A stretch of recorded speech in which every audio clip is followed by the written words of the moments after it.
toute la semaine au Salon du Ciel, on a noté que la grande tendance était le retour au fait maison. Mais qu'est-ce que le fait maison? Qu'est-ce que ça signifie? Ça, c'est une vraie question qu'on va poser à nos invités. Bonjour à tous, merci d'être ici pour parler de ce thème. On va voir, hein. On n'est pas sûr de savoir ce que ça signifie finalement le fait maison. Julia Perroux, bonjour. Bonjour. Alors, vous êtes directrice au marketing de Good Goût. Oui. Alors, est-ce que vous pourriez nous décrire votre produit que vous venez représenter? Good Goût, c'est une marque d'alimentation infantile pour les bébés entre 0 et 3 ans. On est 100% bio et surtout, on est avant tout bon. On a vraiment eu comme mission, c'est vraiment fixé comme mission dans le développement de cette gamme de faire en sorte que les parents soient fiers de donner des petits pots à leurs enfants. D'accord, merci en tout cas d'être ici. À côté de vous, Christian Regoubi, bonjour. Bonjour. Vous êtes alors délégué général restaurant de qualité au Collège culinaire de France. On va savoir dans un instant ce que ça signifie. Et puis on a une invitée surprise qui vient de loin, qui vient de très loin, qui vient de l'Équateur. De l'autre côté Bonjour. de l'océan. Maria Ruz Moreno. Oui. Alors vous êtes chef. Je suis cuisinière en Équateur. J'ai 2 émissions télé chez nous. Et j'essaye toujours d'apprendre aux femmes de maison et à faire de la nourriture à la maison. D'accord. Donc mais tout à l'heure, on verra une petite recette. Il faudra rester avec nous. Une petite chose assez simple, on verra. Ceviche. Voilà, une petite ceviche, une petite surprise accompagnée de Martin. Bonjour, vous êtes étudiant en art culinaire. C'est ça, à Lyon. À Lyon. Où ça précisément? À l'Institut Paul Bocuse, du coup. C'est un thème qui vient souvent dans nos cours et on parle beaucoup du fait maison. Oui, on parle beaucoup du fait maison, effectivement, en France. Alors, monsieur Christian Regoubi, expliquez-nous ce qu'est le Collège culinaire de France. En quelques mots, le Collège culinaire de France a été créé par 15 grands chefs français qui sont connus nationalement, mais aujourd'hui internationalement pour la plupart d'entre eux. Et qui sont Alain Ducasse, par exemple. Alors, ce collège est coprésidé par Alain Ducasse et Joël Robuchon, ouais. Guy Savoie, Michel Guérard, enfin, tous les grands chefs que l'on connaît, qui ont été rejoints d'ailleurs récemment par d'autres chefs, ils sont maintenant 25, et qui ont décidé de promouvoir et de soutenir la restauration de qualité. Parce que, si vous voulez, vous avez en France, on estime entre 180 000 à 200 000 restaurants qui existent en France. Et sur ce chiffre, on estime qu'il y a environ 80% de restaurants qui font essentiellement de la cuisine industrielle, c'est-à-dire du tout préparé, du hors-d'œuvre, jusqu'au dessert, avec le plus souvent pas de cuisinier professionnel en cuisine. Donc, ok, c'est pas l'objet de critiquer, simplement il est important que le consommateur sache où il met les pieds et qu'on ait ce qu'on appelle, nous, la transparence dans l'assiette. Bien sûr. Donc, pour ce faire, le Collège culinaire de France a décidé l'année dernière de créer les restaurants de qualité reconnus par le Collège culinaire de France.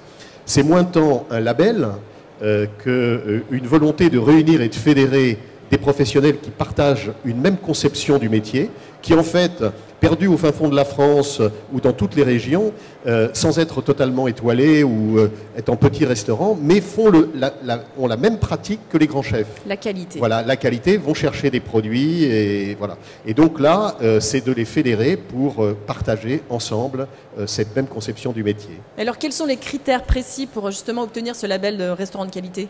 Alors les critères, en fait, au départ, on nous a dit mais comment vous contrôlez ça, comment vous sélectionnez ça?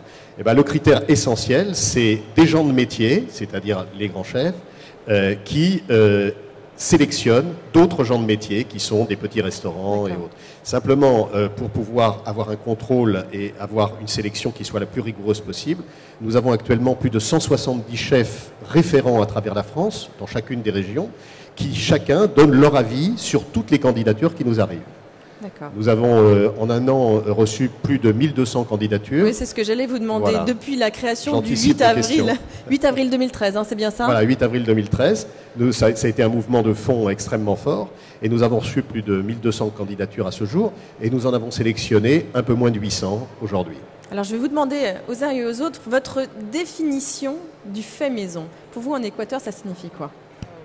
Nous, strictement en Équateur, du fait maison, c'est d'utiliser des produits frais, c'est-à-dire cette notion de fraîcheur, de santé et de vie familiale.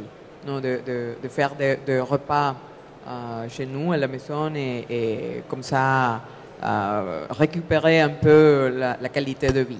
D'accord. Et dans vos restaurants, comment ça se passe? Ils cuisinent aussi avec des produits industriels? En fait,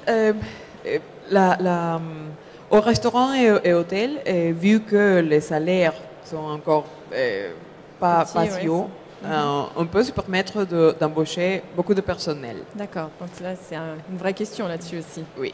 Oui. Et pour vous, Julia, le fait maison, ça signifie quoi? Moi, je dirais tout simplement que c'est la mise en œuvre d'ingrédients bruts, en tout cas les plus bruts possibles. On sait que, par exemple, pour un certain nombre d'ingrédients, ils sont déjà pré-transformés, quoi qu'il arrive, comme le sucre par exemple. Mais en tout cas, effectivement, dans le fait de faire la recette, de mettre en œuvre des ingrédients les plus bruts possibles. Par exemple, dans les produits que vous proposez, donc c'est vraiment des produits pour bébés. Par exemple, expliquez-nous en quoi ils sont. Vous revendiquez qu'ils sont faits maison. Alors, Christian parlait de transparence. Nous, on met sur le devant de l'emballage ce qu'on met en œuvre dans la recette. On a vraiment cette notion de rien à cacher. Et on a une liste d'ingrédients qui est la plus courte possible, la plus simple possible, j'ai envie de dire, et celle qui va le plus sublimer l'ingrédient, et en l'occurrence le légume qu'on essaye de mettre en avant. Oui, c'est ce qu'on peut lire. 83. Alors, par exemple, sur le plat maïs canard fermier, en plus c'est très original finalement de proposer ça aux petits, 83% de bon maïs, juste ce qu'il faut de canard fermier, une pointe d'échalote et rien d'autre.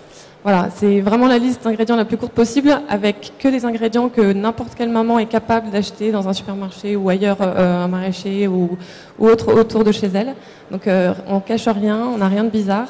Et effectivement, on a cette notion de leur permettre d'apporter de la diversité dans ce qu'elles peuvent proposer à leur bébé, avec des légumes qu'elles n'ont pas forcément l'habitude de cuisiner elles-mêmes. Alors, par exemple, on coupe rarement une grosse couche de butternut pour faire une petite purée à son enfant. Ouais. Là, effectivement, dans la recette de maïs dont vous venez de parler, c'est pas simple de faire une purée de maïs ce soir, donc on le propose là. On a effectivement dans le paquet que vous avez dans la main du topinambour, qui est un légume qui est relativement encore peu courant, même si on le trouve facilement autour de chez soi. Et puis il y a juste ce qu'il faut finalement, c'est vraiment pas plus, c'est ce que vous revendiquez. Parmentier de bœuf au topinambour, c'est parfait, c'est très original. Je vous invite à le goûter parce qu'on a vraiment un critère pour nous qui est fondamental et qui est à l'origine de la naissance de cette marque. C'est de dire que les parents seraient capables de manger avec plaisir ce qu'ils donnent à leur enfant. En fait, on a vraiment fait ce constat à la base qu'il y avait très peu de parents qui prenaient du plaisir à manger ce qu'ils donnaient eux-mêmes à leurs enfants. Et on trouvait ce constat très très culpabilisant en tant que parents. On n'a pas toujours le temps de cuisiner. Donc nous, on encourage ces pratiques-là et surtout, on a envie que les parents soient fiers de ce qu'ils donnent dans le cadre de cet apprentissage de goût qui est fondamental pour les plus jeunes enfants. Et finalement, son histoire, c'est comment est né ce produit ? C'est simple, c'est un papa qui s'est rendu compte qu'il ne mangerait pas ce qu'il était en train de donner à sa fille. D'accord. Et finalement, il s'est dit, moi, je vais faire autre chose, je vais faire du fait maison. Et il s'est dit, mais c'est pas normal, il devrait y avoir des choses qui soient pratiques et bonnes. Et vous, Monsieur Regoubi, quelle est votre signification du fait maison ? Parce que vous, si on rentre bien dans le sujet, finalement, personne ne sait réellement ce que c'est que le fait maison. Vous répondez à la question en la posant. Le simple fait de la poser et de montrer que certains ont des définitions qui sont divergentes montre bien que c'est une représentation qui est diverse aujourd'hui. C'est pas la même chose si vous parlez de fait maison à la maison. On sait déjà que fait maison à la maison, aujourd'hui, en tout cas en France, la plupart des gens achètent des produits industriels. Donc s'ils assemblent des produits industriels, c'est peut-être du fait maison, je sais pas. Oui, bien sûr. C'est ce qu'on disait avec des produits de qualité, finalement. En ce qui concerne les restaurants, il y a des grandes querelles, il y a des grandes batailles. Je pense que pour nous, c'est pas ça qui est véritablement important. Nous, dans la démarche, c'est la restauration de qualité, c'est-à-dire le fait d'avoir des gens qui sont passionnés par les produits, qui sont souvent, ce que je dis, des malades du produit. Vous ne pouvez pas savoir à quel point ils vont chercher les produits qui respectent des produits de saison. Par exemple, dans la loi sur le fait maison, il n'y a pas cette obligation de respecter les saisons. Les saisons, c'est fondamental. Il faut rééduquer les gens à ne consommer que des produits de saison, ne serait-ce que pour les éléments carbone au niveau de la planète. Donc, passionné du produit. Et puis, dans les restaurants aussi, il y a un élément de la qualité qu'on oublie trop souvent, c'est la manière dont est accueilli, la convivialité. Souvent, vous rentrez dans un restaurant, on vous fait la tête, comme si vous gêniez. Donc, il faut arriver à changer ça. Au milieu de ça, si on veut parler strictement du fait maison, nous, notre conception, puisque nous sommes toujours favorables, bien évidemment, à cela, nous incitons tous les restaurants de notre réseau à faire en sorte que leurs produits soient des produits bruts, bien évidemment, au maximum, des produits de qualité brute, qu'on l'on connaisse l'origine des produits, la traçabilité. Il faut savoir quand même que Bruxelles aujourd'hui fait barrage pour énoncer la traçabilité des produits. Donc on voit bien qu'il y a des courants et des rapports de force, notamment avec l'agroalimentaire, l'industrialisation agroalimentaire. Donc voilà, cet élément-là, élaboré sur place, oui, bien évidemment, par quelqu'un qui connaît un petit peu la cuisine et pas simplement le stagiaire qui vient de rentrer et qui n'a pas été formé. Alors, ce sera intéressant aussi d'avoir votre avis, vous Martin, qui êtes étudiant en art culinaire chez Paul Bocuse. Qu'est-ce qu'on vous apprend sur justement cette signification ? Le fait maison, justement, ça apporte un peu d'ambiguïté sur les personnes quand on les demande, parce qu'on ne sait pas vraiment qu'est-ce que ça implique ce qu'on prépare, ça soit fait maison. Mais en tout cas, l'important, c'est que le client connaisse ce que le cuisinier fait avec le produit. Donc la transparence, en ce moment, c'est le mot le plus important. Le respect du produit, le respect du légume. Si on achète quelque chose qui vient du milieu industriel, il faut que le cuisinier sache l'origine. Justement, c'est là où la traçabilité est importante, parce qu'il faut qu'il connaisse qu'est-ce que fait le producteur avec le légume. Parce que comme ça, lui, il sait qu'il va y avoir le plus de goût possible sur l'assiette. Donc, et c'est là où les fruits de saison, c'est important justement, parce que si on achète un légume qui ne vient pas de la saison, par exemple là, les framboises qui ne sont pas de la saison, elles ne vont pas être aussi bonnes quand elles sont de saison. Et le client ne va pas se régaler autant. Nous incitons, pour aller dans votre sens, nous incitons nos restaurants à afficher la liste de leurs producteurs, de leurs fournisseurs, des artisans qui les fournissent. Oui. Parce que c'est à la fois, vous savez, la qualité, je pense, dans un restaurant, c'est une chaîne. C'est-à-dire que vous avez le restaurant, en amont vous avez les producteurs, les artisans qui fournissent les restaurants. Nous lançons à Équipe Hôtel au mois de novembre les producteurs et artisans de qualité reconnus par le Collège culinaire de France. C'est une chaîne, mais cette chaîne, elle va des producteurs au restaurant jusqu'aux clients. C'est-à-dire que les clients doivent être mobilisés aussi, parce que les clients que nous sommes sont co-responsables aussi de ce qu'ils mangent pour leur santé et pour le fait de perpétuer le patrimoine culinaire artisanal français. Oui, parce que vous parlez d'affichage sur les restaurants. La loi n'est pas très claire d'ailleurs là-dessus. Finalement, quand on peut afficher le fait maison, ça n'a rien à voir. Exactement. Donc ce que disent beaucoup de restaurants, c'est qu'aujourd'hui, ça bénéficie à ceux qui ne font pas de fait maison. Donc c'est un peu paradoxal. Il ne faut quand même pas oublier, sans faire de stigmatisation, mais que le deuxième marché mondial de McDonald's, c'est la France. Oui. Il ne faut quand même pas l'oublier. Il ne faut pas oublier qu'en 2012, pour la première fois, le chiffre d'affaires de la restauration industrielle a dépassé le chiffre d'affaires de la restauration artisanale. Nous sommes en France. Donc il y a urgence à se mobiliser. Bien sûr. Alors est-ce que ça veut dire que le fait maison peut être fait à partir de produits industriels, de produits surgelés ? Dites-moi un peu plus là-dessus. Mais attendez, simplement, je vais arrêter de prendre la parole. Mais, non, je vous en prie. Non, simplement, il ne faut pas confondre deux choses. Les produits surgelés peuvent être de grande qualité. Vous pouvez avoir des produits bruts surgelés dès qu'ils sont cueillis ou de grande qualité. Donc ce n'est pas un problème.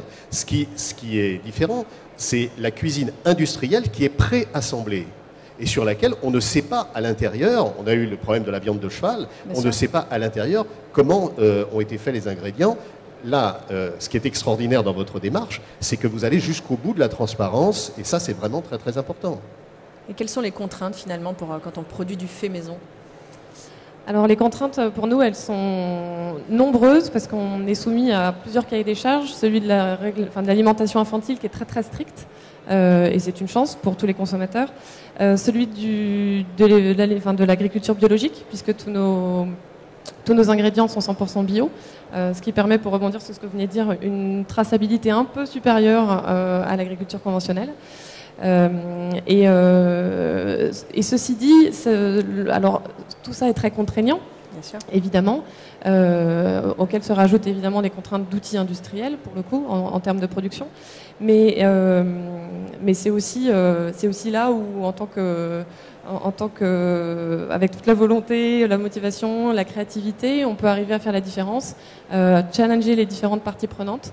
Je sais que nous, on a fait bouger beaucoup de lignes dans les usines avec lesquelles on a travaillé, on a remis beaucoup de choses en question et on a vraiment réussi à faire avancer les choses dans le bon sens.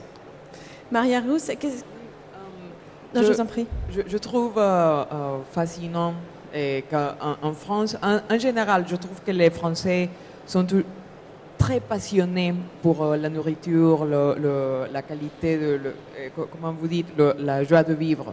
Et c'est étonnant le chiffre que vous avez dit de 80% des restaurants qui utilisent des produits industriels.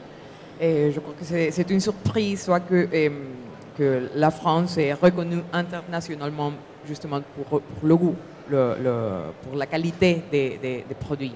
Alors je vous félicite, monsieur, parce que... C'est pas moi qui vous féliciter, c'est les chefs qui se sont mobilisés sur ce sujet. Oui, mais je crois que ça soutient la culture de la France. C'est aussi d'important, franchement. Oui, allez-y, Martine. Oui, il y a deux côtés. Donc, il y a le côté client, le côté restauration, ce qui est fait maison. Donc, il y a les clients qui s'attendent à avoir quelque chose de vraiment fait maison selon ce qu'ils pensent que c'est fait maison. Et du côté du restaurateur aussi, ça... Par exemple, un velouté de petits pois qui est fait à partir de petits pois surgelés, ça va avoir un bon goût s'il est bien fait. Mais par exemple, si on travaille avec des petits pois qui viennent du marché, on a l'enveloppe des petits pois qu'on peut faire une infusion dans de l'eau, qu'après on va incorporer au velouté, ça va donner un peu plus de goût. Donc ça va rapporter quelque chose un petit plus qui va juste faire c'est convenient pour le restaurant lui. Après, c'est pas que le velouté de petits pois surgelés n'est pas bon. Oui, bien sûr. Mais ça reste les deux faits maison et après, c'est la transparence, comme je vous dis. Oui, la traçabilité, exactement. Le client, il doit savoir qu'est-ce qu'il mange sur l'assiette et puis après, le restaurateur de savoir d'où il tire le goût pour l'assiette et comme ça, le client sait où aller manger, qu'est-ce qu'il préfère. Maria Russe, vous animez des émissions de télévision en Équateur, oui. Où vous faites justement cette promotion de la cuisine facile, avec des produits frais, de qualité, dont vous connaissez la traçabilité. En fait, en Équateur, on ne pense pas toujours sur la traçabilité. On est un tout petit pays. Donc c'est des produits locaux. C'est la plupart de Il vient du chez le locaux. voisin. Oui, c'est comme ça. Mais je crois que dans le temps, on va rentrer sur ce sujet aussi. D'accord. Équateur est un pays où on produit le meilleur cacao, les meilleures bananes, les meilleures crevettes. Et je crois que la qualité de ces produits, c'est quelque chose sur laquelle on doit mettre en valeur la qualité de nos produits. Et puis, au restaurant, aux maisons, je crois que, comme je l'ai dit, dans le temps, on va commencer à penser au sujet de qualité. D'accord, merci. Ce que je vous propose, c'est qu'on va aller faire une petite recette. Oui. Le ceviche, c'est ça? Ceviche. Alors, on y le va. cœur de palmier. Au cœur de palmier, d'accord. Alors, palmier. on va y aller, on va voir tout ça, je vous en prie, avec Martin. On vous laisse là, mais néanmoins, vous pouvez réagir ou venir avec nous si vous voulez. On va se déplacer juste derrière pour aller voir comment se prépare ce ceviche, donc qui est un plat typique de l'Équateur, c'est ça? En fait, dans beaucoup de pays de l'Amérique latine, on fait des ceviches.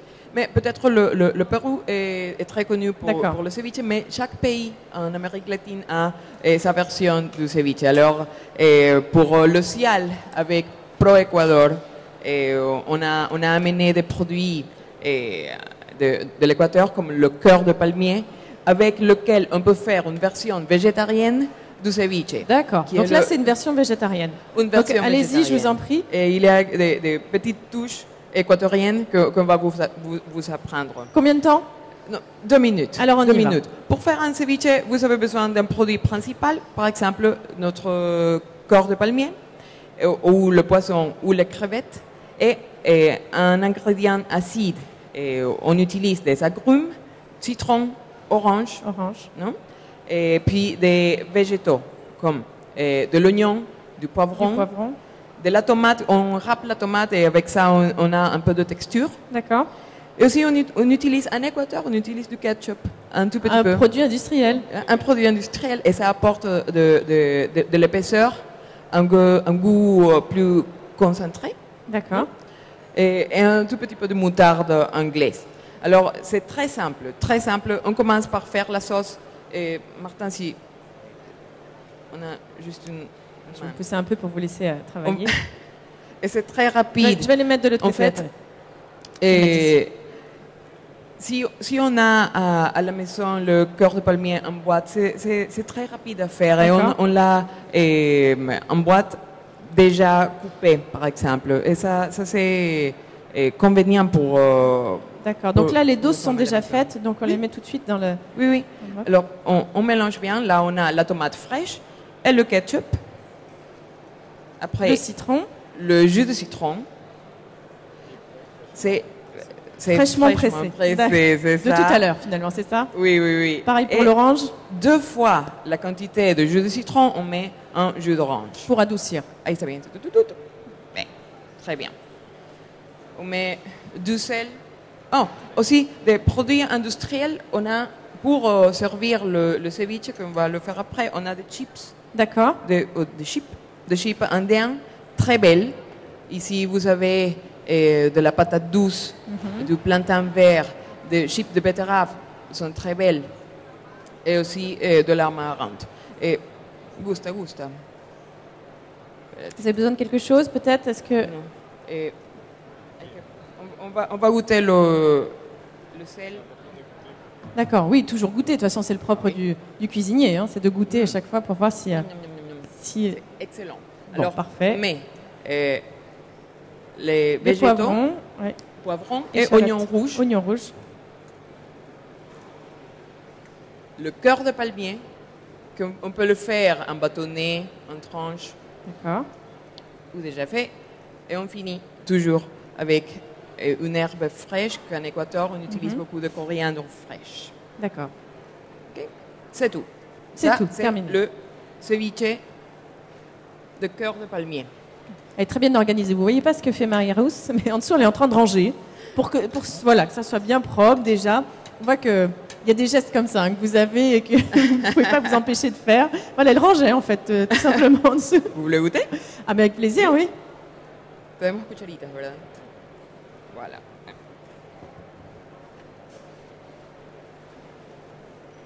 Avec plaisir. Puis nos invités peuvent venir aussi se joindre à nous pour venir goûter. Merci. Alors, une petite cuillère. Vous avez tout amené, donc c'est parfait. On va pouvoir déguster ça devant vous. Et alors là, la moutarde, on en a fait quoi? Ah, on a oublié la moutarde. Une pointe. Bon, j'aurais sans moutarde, mais c'est pas grave. Non, c'est la moutarde... ça vient des États-Unis. Oui. Anglaise ou américaine? Anglaise. En fait, c'est la moutarde que les Américains mettent sur le hot dog. Donc ketchup et moutarde, d'accord. Moins de piquant. C'est vraiment un goût qui attaque un peu moins la langue. On va dire, c'est moins poivré.